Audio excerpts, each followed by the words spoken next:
We have a small little content drop today for MLB The Show 22 Diamond Dynasty, including a new headliner, which looks insane to me, as well as a new event with, I would assume, new rewards, so we'll check out here in just a second.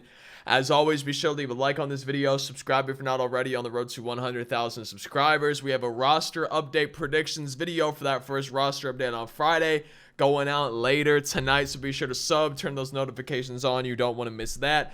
In the comment section, let me know your thoughts on this new headliner, Dennis Eckersley, attributes you think you're going to try to get him at all, and then once we get to that event, maybe let me know your thoughts on the reward as well. But for the jersey for this headliner, we got the Braves road jerseys from 08. I still do not understand how they choose the jerseys that go with the headliners, but here's Dennis Eckersley, man. He's always been one of my favorite pitchers to use in that bullpen. 92 overall, slider, sinker, and a four-seam fastball. The velocity in the top right for each pitch. We have the control in the top right for each pitch. And this is one reason I think he's going to be nasty this early on in the year, is that control. And then the pitch break in the top right for each pitch. Now, 86 hits per nine, that's solid. It's not the best, but it's also not bad by any means, especially once you start getting into the higher difficulties for ranked seasons. And then that's where the control's really going to come in handy, man. Having 90 break on that slider, having that sinker, having that four-seam fastball with that good control on each pitch, that's going to just be dotting people up out of your bullpen. So I'm really excited to use this card to get him. I'm definitely putting him in my bullpen for ranked seasons. His quirks right here, if y'all want to see those. Now, I don't know if the quirks actually do something for some of these, right? Like, he doesn't have the one where he excels at limiting home runs.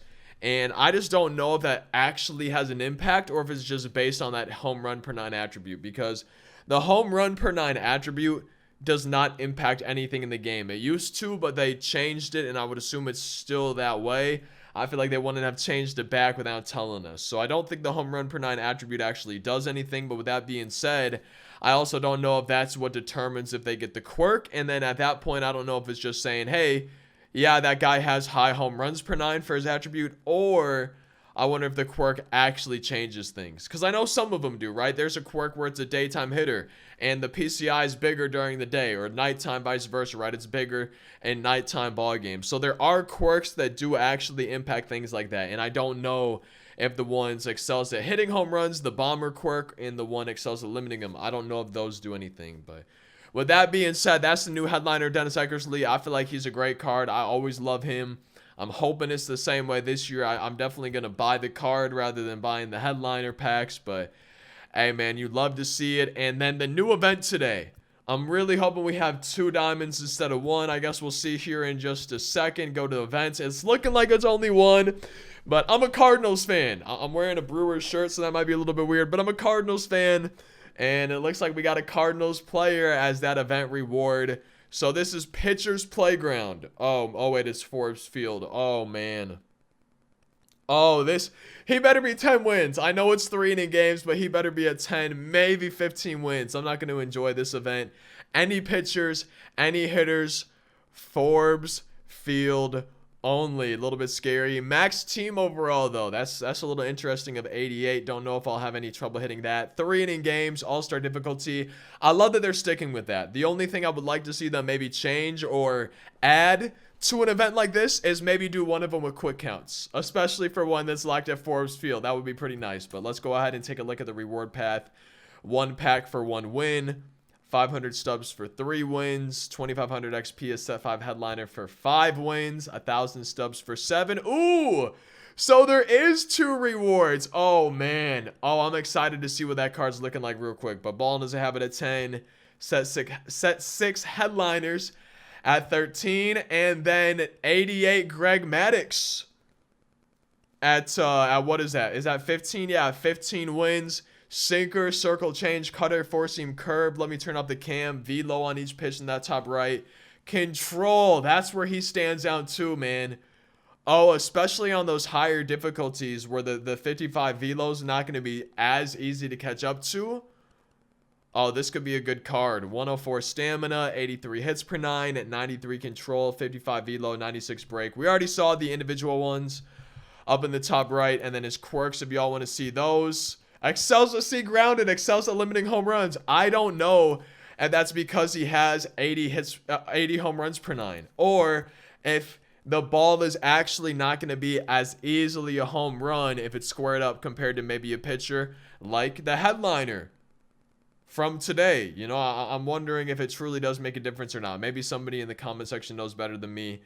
18 wins, we got 2,000 stubs. 20 wins, we got Bob Gibson.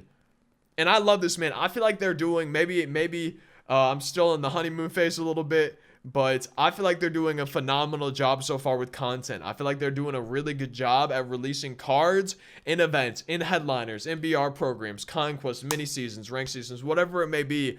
I feel like whenever they're releasing cards, they're doing a really good job at making them usable in the current state of the game compared to the other cards we have available. And I feel like this Bob Gibson, initial look at him, haven't used him, haven't faced him, have only looked at what you're seeing right here. He's looking like he's going to play well with the other cards in the game. But let me turn off the cam. Four seam, slider, sinker, curveball, and a changeup. The velo for each pitch in the top right. The control in the top right. And then the pitch break in the top right. 111 stamina. 87 hits per 9. 90 velocity, 90 breaks, 75 control, and then his quirks right here if y'all want to see him. He has grounded as well, so I don't know, man. Maybe it makes a difference, maybe it doesn't. I'm kind of leaning towards it doesn't really make a difference, and it's just going based on that home run per 9 attribute. He's got 78, Greg Maddux had 80, set 7 headliner at 25 wins, and then a big dog set 3 at 30. No big dog set 1 or 2. I wonder if that's going to make the prices of any of those cards go up at all. I really don't know, but so 78, 80 for the home run per 9. I really want to go back and just check the headliner, Dennis Eckersley, and see what he's looking like for his home runs per 9.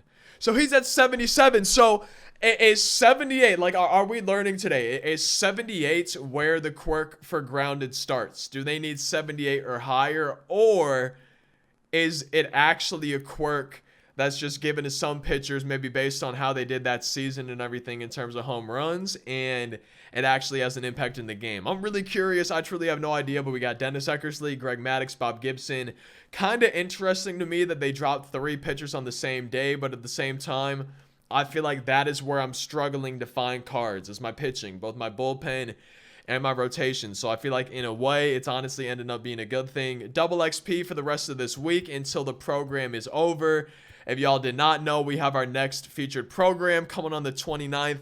5 bosses, and it's going to be 3 weeks if I'm not mistaken. Comes with moments and conquest.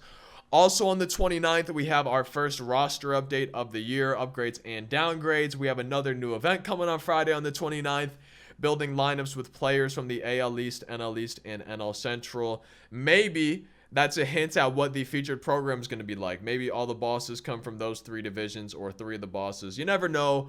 Also on the 29th, new uniform and Topps Now, new Nike City Connect uniform program.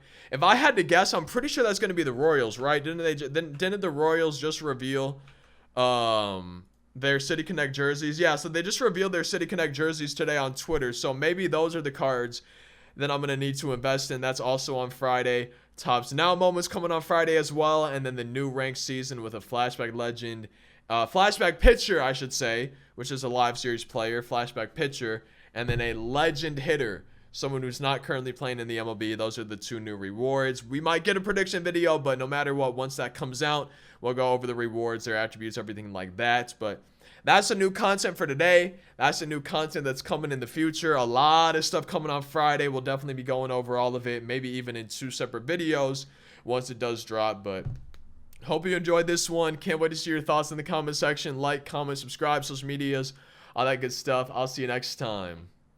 Peace out.